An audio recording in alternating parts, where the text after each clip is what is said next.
नमस्कार। माली समाचार हिंदी में आपका स्वागत है। मैं दिनेश माली। उद्धव ठाकरे राज ठाकरे की मुलाकात पर सियासत तेज।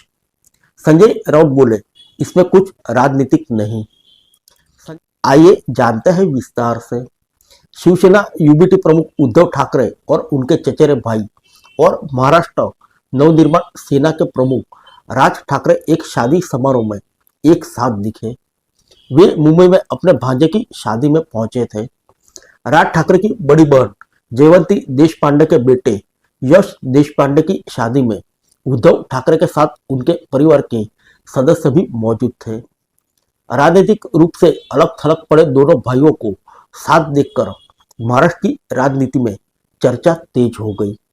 इसे देखते हुए शिवसेना यूबीटी नेता संजय राउत ने प्रतिक्रिया दी है।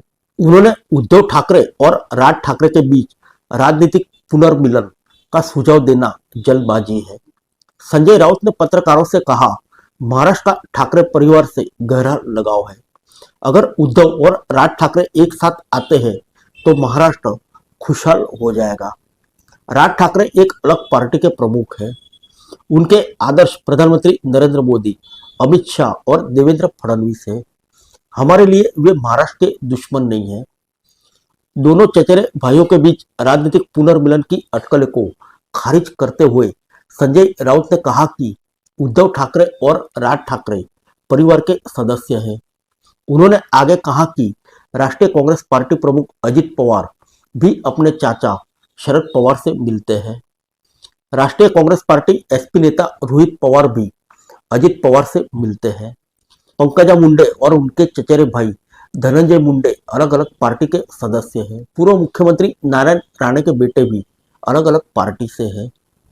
संजय राउत ने कहा कि पारिवारिक आयोजनों में उद्धव ठाकरे और राज ठाकरे की मुलाकातों को राजनीतिक तौर से देखना जल्दबाजी होगी।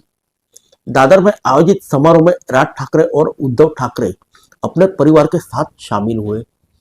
उद्धव ठाकरे के बड़े भाई जयदेव ठाकरे की पूर्व पत्नी स्मिता ठाकरे भी इस समारोह में नजर आई। बता दें कि 2006 में शिवसेना से अलग होने के बाद राज ठाकरे ने महाराष्ट्र नवनिर्माण सेना की स्थापना की। इसके बाद से ही दोनों भाइयों के बीच मतभेद बढ़ते गए। इस साल राज्य में हुए विधानसभा चुनाव में राज ठाकरे और उद्धव ठाकरे की पार्टियों ने बहुत ही खराब प्रदर्शन किया, जहां शिवसेना यूबीटी महज 20 सीटों पर सिमट कर रह गई, तो वहीं एमएलएस को एक भी सीट नहीं मिली। फिर मिलेंगे अगले बुलेटिन में अन्य किसी खबर के साथ। तब तक के लिए इजाजत दीजिए। नमस्कार।